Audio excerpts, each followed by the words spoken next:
નમસ્કાર, નવનિર્માણ ન્યૂઝમાં આપનું સ્વાગત છે. હું છું ભૌમિક પાઠક.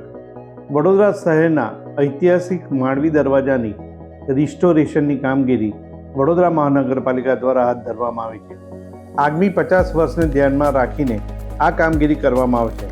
વડોદરા મહાનગરપાલિકાના મ્યુનિસિપલ કમિશનર અને ચેરમેન દ્વારા કામગીરીનું નિરીક્ષણ કરવામાં આવ્યું હતું. ટેકનિકલ કારણોસર કામગીરીમાં થોડો વિલંબ થયો હોવાનું મ્યુનિસિપલ કમિશનરે સ્વીકાર્યું હતું. આ કામગીરી આગામી 1.5 વર્ષમાં પૂર્ણ કરવાનું લક્ષ્યાંક છે. અંદાજિત 4.96 કરોડના ખર્ચે આ કામગીરી કરવામાં આવશે. વડોદરા શહેરની ઓળખ સમાન ઐતિહાસિક માંડવી દરવાજાના પિલરમાં તિરાડો પડી ગઈ હતી. આ અંગે શહેરના આગેવાનો દ્વારા પણ અનેકવિધ રજૂઆતો કરવામાં આવી હતી. આ દરવાજાની રિસ્ટોરેશનની કામગીરી ઝડપથી કરવામાં આવે તે માટે મહંત હરિઓમ વ્યાસ દ્વારા ઉપવાસ કરવામાં આવ્યા હતા. આ ઉપવાસના 306 દિવસ પૂર્ણ થયા. જોકે મહાનગરપાલિકા દ્વારા આ અંગેની ટેન્ડર પ્રક્રિયા પૂર્ણ કરવામાં આવી છે. માંડવી દરવાજાના પિલરની કામગીરી શરૂ કરવામાં આવતા મ્યુનિસિપલ કમિશનર અરુણ મહેશ બાબુ અને સ્થાયી સમિતિના ચેરમેન ડૉક્ટર શીતલ મિસ્ત્રી દ્વારા સ્થળ મુલાકાત લેવામાં આવી હતી.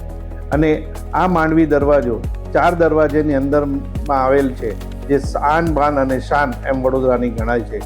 તો હવે આપણે જોવાનું રહ્યું કે આ દરવાજાની શાન કેટલી અંશે મ્યુનિસિપલ નગરપાલિકા પૂર્ણ કરે છે. નમસ્કાર. માંડવી દરવાજા આપ જાણો છો કે વડોદરાની હૃદયની એક ઇમ્પોર્ટન્ટ હેરિટેજ વેલ્યુ ઇમારત છે. આનું લોકોની આસ્થા પણ જોડેલા છે, વડોદરાવાસીની પ્રેમ પણ આના સાથે જોડેલા છે. એટલે લગભગ સૌથી પહેલા અમારી વિઝિટ પછી જે ટેમ્પરરી રેસ્ટોરેશનની હોલ્ડિંગ કરવાની હતી, આના ઉપર કામગીરી કરવામાં આવ્યું છે. હવે ઘણા દિવસો પછી ટેન્ડરિંગ કરીને સ્ટેન્ડિંગ કમિટીમાં પાસ થયા પછી આનું જે લોંગ ટર્મ રેસ્ટોરેશનની કામગીરી અત્યારે શરૂ કરવામાં આવ્યું છે. આજે અમે અને ટીમ વડોદરાના પદાધિકારીઓની તરફથી સ્ટેન્ડિંગ કમિટી ચેરમેન અમે ટીમ કામ વિઝિટ કરવા માટે આવેલા. આશા રાખીએ કે આવનારા દિવસોમાં જે 9 પિલર્સમાં 4 પિલરનું કામ પ્રામાણિકમાં કરીશું અને છેલ્લે જે મંદિરવાળો પિલર છે એના પણ કામગીરી કરવાના રહેશે. એટલે આ રોડ એન્ડ ઇન્ફ્રાસ્ટ્રક્ચર બધું ચેક કરીશું, સેમ્પલ લઈશું, સોઇલ સેમ્પલ લઈને કામગીરી કરીશું. આશા રાખીએ આવનારા દિવસોમાં જે રેસ્ટોરેશનની કામગીરી છે સફળતાપૂર્વક આપણા માટે થઈ જાય. આનું સમય મર્યાદા લગભગ 1.5 ઓલમોસ્ટ 1.5 વર્ષનો સમય છે, પણ એને વહેલા પૂરું કરવાનો પ્રયત્ન કરીશું. એકચ્યુઅલી ટેન્ડર કન્ડિશનમાં 2 વર્ષ છે, પણ આટલું લાંબુ સમય જશે નહીં, એને વહેલા જ પૂરું કરવા માટે અમે મહેનત કરીશું.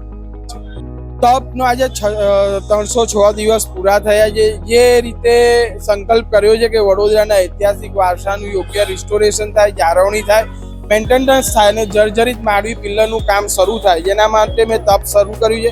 306 દિવસથી ખુલ્લા પગે ફરું છું અને માંડવી નીચે રોજ અષ્ટાક્ષર મંત્રનો જપ 12 થી 4 કરું છું. એનો હેતુ જે છે કે વડોદરાના હેરિટેજને ન્યાય મળે.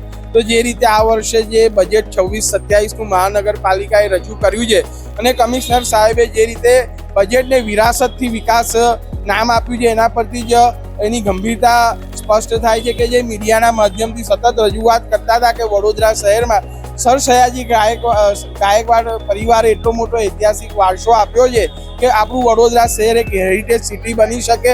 તો એમને એમના બજેટની અંદર આપે જણાવ્યું છે એમને કે 128 હેરિટેજને આવરી લીધા છે.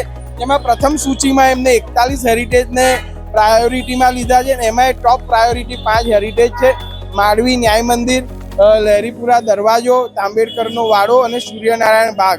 તો હાલમાં જોવા જઈએ તો હાલમાં માંડવીની કામગીરી શરૂ થઈ છે, જ્યાં સવાની એસોસિએટ દ્વારા 2 દિવસથી જે સપોર્ટ આપીને કામ શરૂ કરવાનું છે એ શરૂ કર્યું છે.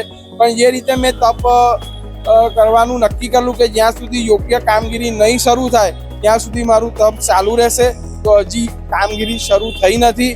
કામગીરી શરૂ થશે તો ચોક્કસથી મેં નક્કી કરેલા મારા તપના સંકલ્પને હું પૂરો કરીશ અને જે રીતે ચંપલ પહેરવાના છે એ પહેરીશ. સાથે સાથે મેં આજે કમિશનર સાહેબને રજૂઆત કરી છે કે જે રીતે રવિવારે શિવજી કી સવારીમાં આપણા દેશના ગૃહમંત્રી આવી રહ્યા છે, તો ગૃહમંત્રીના હાથે અહીં મુલાકાત થાય ને પૂજા થાય ને કાર્ય શરૂ થાય કે જેથી વડોદરાના હેરિટેજને વેગ મળે. તો એમને વિનંતી સ્વીકારી છે અને એ રજૂઆત કરશે એવું એમને કીધું.